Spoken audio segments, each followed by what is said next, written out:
Talks About Movies, take 1. The Woman in Black 2, a sequel that nobody wanted and nobody watched. The Boy Next Door, a first edition of the Iliad. Really? The Loft. This movie gave me a headache for 6 different reasons. The Backstreet Boys, Show 'Em What You're Made Of. A very well put together and intriguing documentary about growing up and loss. SpongeBob, A Sponge Out of Water. It wasn't overly funny, but it wasn't hard to watch either.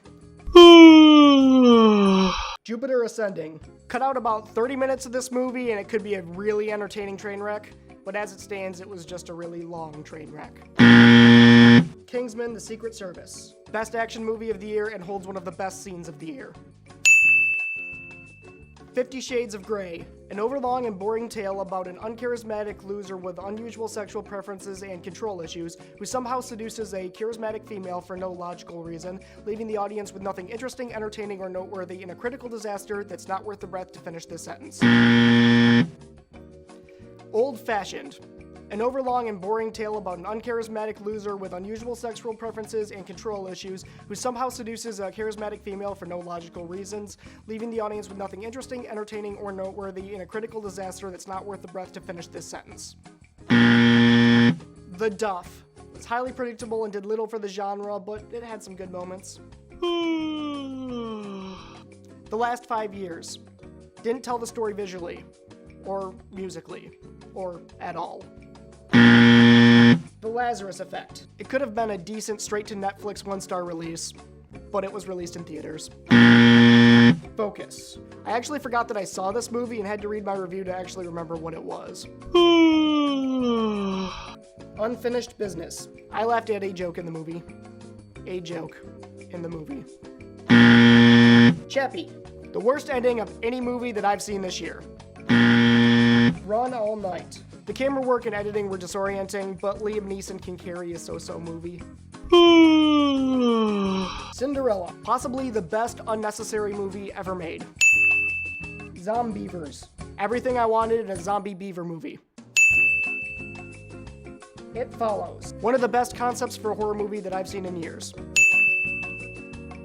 Home. Out of all the people in the world to get to be a voice actor, you get this guy?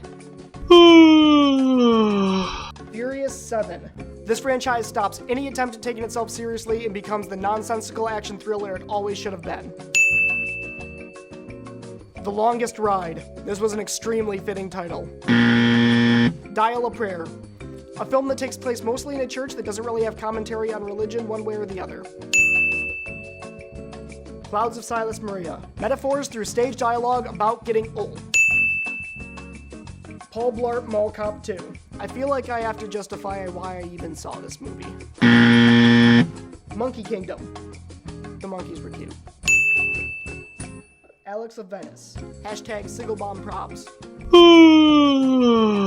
Ex Machina. Brilliant ideas mixed with great performances and a chilling ending. Avengers Age of Ultron. Not as good as the first, but didn't really disappoint me. Maggie.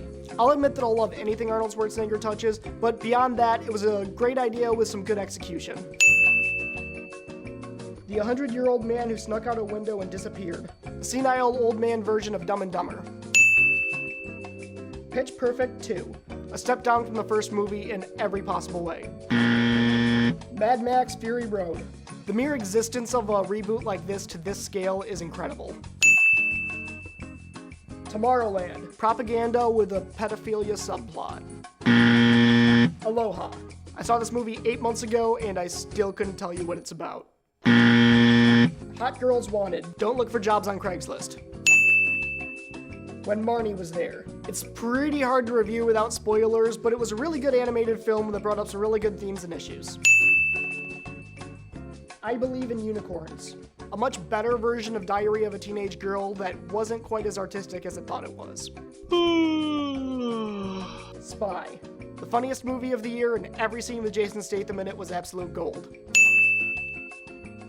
Jurassic World. You know, the first Jurassic Park had its problems too, but at least this one was consistently dumb and fun. Inside Out. Another great entry for Pixar. Love and Mercy. If this wasn't a true story, I'd criticize it for being too unbelievable. Creep. Some of the best dialogue of the year and possibly my new favorite found footage movie of all time. What Happened, Miss Simone? Didn't do it for me. Going Clear, Scientology and the Prison of Belief. I got chills and they're multiplying. I'm really proud of that joke. Teen Beach Movie 2. The first one was dumb entertainment.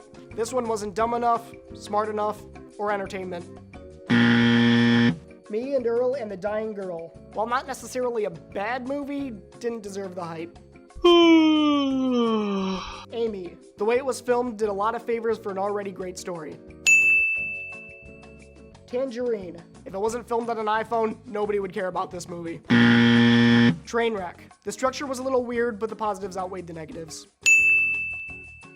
Ant-Man. Second tier Marvel that still kinda worked. The Stanford Prison Experiment. Artistically brought out many themes studied by the field of psychology. Paper Towns. Had some great ideas that were lost in a not great script. Southpaw. Not the best boxing movie, but Jake Gyllenhaal and Rachel McAdams can carry a script. Mr. Holmes. Senile Sherlock Holmes with Alzheimer's. Think about how interesting that sentence is. Pixels. Probably the best Happy Madison movie ever made. So yeah, it still sucked. The End of the Tour. While I enjoyed Smashed and Spectacular Now better, James Ponsoldt always delivers an entertaining and thought-provoking film. Mission Impossible Rogue Nation. Kind of a waste of Jeremy Renner, but took advantage of everything else. The Best of Enemies. Two people talking about how much they hate each other's guts.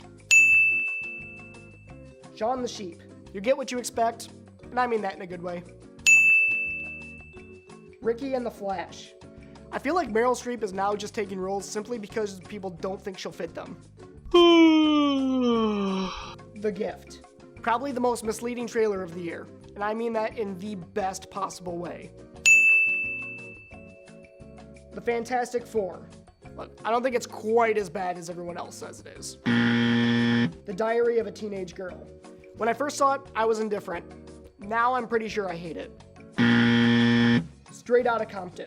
When will musicians learn to stop hiring Paul Giamatti? The Man from U.N.C.L.E. Felt like a feature-length TV pilot, but it was okay. People, Places, Things. A really enjoyable way to kill a couple hours on Netflix. 6 Years. Had some interesting perspective on young, long-term relationships with some very real performances. Pod.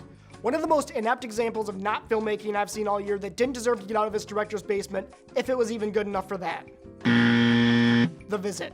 I loved this movie. I don't care who directed it, old people creep me out now. Everest. It starts to get really exciting and then it cuts to credits. Black Mass. Merely a vessel for performances. Sicario. Mexico is Scary, the movie. Cartel Land. Mexico is Scary, the documentary. The Maze Runner, The Scorch Trials. When did this become a zombie franchise?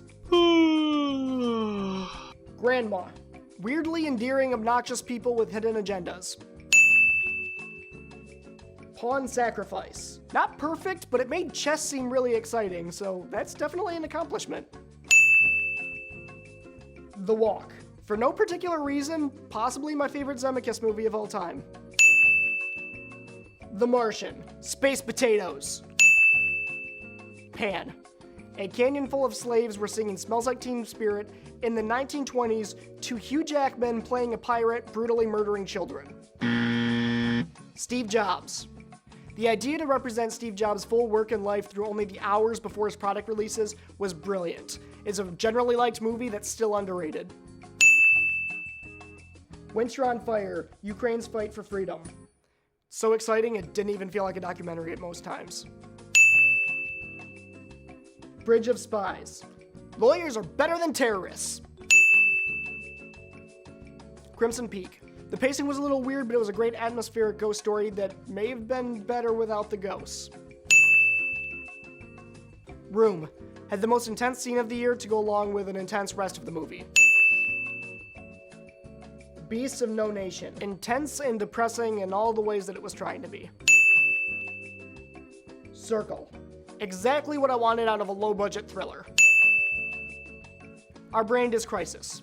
Our Brand is under-explaining complex issues while partaking in childish debauchery with an election at stake. SPECTRE. Felt more like a Mission Impossible movie than it did a James Bond movie. The Peanuts movie. Captured some of the original charm that made Peanuts good to begin with while updating it for a more cinematic experience. Brooklyn. Shows that good romance movies can still be made and doesn't leave idiots like Nicholas Sparks to corner the market. Love the Coopers. If it didn't have a narrator telling the audience how to feel in every scene, it might have been passably bad. But it did. And it wasn't. The Night Before. The ugliest looking movie of the year that had some good humor to it with some awful technical aspects. Legend. The narrator died halfway through the movie. The Hunger Games, Mockingjay Part 2. While not necessarily a bad movie, this is not how you end a franchise. Especially a franchise that means so much to so many people like this one does. The Secret in Their Eyes. Not really an action film and not really a drama, kind of a weird non-genre hybrid that had a great ending with not a great rest of the film. Spotlight. There's a lot to like about Spotlight, but mostly it's just an incredible true story that even if you know the ending going into it, makes it very exciting to get there. Trumbo. Clever idea to use a generally disapproved of political vessel to show that bullying and limiting free speech does no one any favors, even to people that history agrees are wrong. The Good Dinosaur. One of the worst Pixar movies, but still not too bad. Victor Frankenstein. How do you make Frankenstein boring? Creed. The perfect way to end the Rocky franchise. So I hope they actually end the Rocky franchise. The Krampus. The perfect Christmas horror film that I've wanted for so many years. The Letters. Max von Sydow was a priest and nobody was possessed. In the Heart of the Sea. A movie about a whale that needed a lot more whale. Macbeth. The most visually and audibly striking film of the year. Star Wars: The Force Awakens. So it was A New Hope with a better cast and higher budget. And at least it wasn't The Phantom Menace with a better cast and higher budget. Sisters. Tina Fey and Amy Poehler. Do stuff and I'll follow you around. Carol. A feature-length version of the trailer. Nothing more, nothing less. Look, this wasn't a bad movie, but I am so sick of movies like this. I wait all year for award season, and this was the 115th movie I've seen this year, and you couldn't give me a single line of dialogue that I didn't anticipate, or a single plot thread that I couldn't see coming from the trailer. Great acting and cinematography don't make up for the bland predictability that I get from this and the hundreds of movies like this I keep seeing year after year. The Big Short. If this film went a hair too far in either direction, it could have been a total disaster, but it had the perfect blend of taking its audience seriously while easily explaining the issues that everybody could understand them. The Revenant. A technical masterpiece and one of the most brutal films I've seen in a long time. Joy. It was a little heavy-handed at times, but it was an easy sit and enjoyable. Concussion. Really? The NFL is corrupt? You have got to be kidding me. The Danish Girl. Hey wife, could you just pay for everything for me so I can cheat on you on your dime? That'd be great. The Hateful Eight. It had some plot problems here and there, but watching a Tarantino film is like visiting an old friend. Nitpicking just seems petty.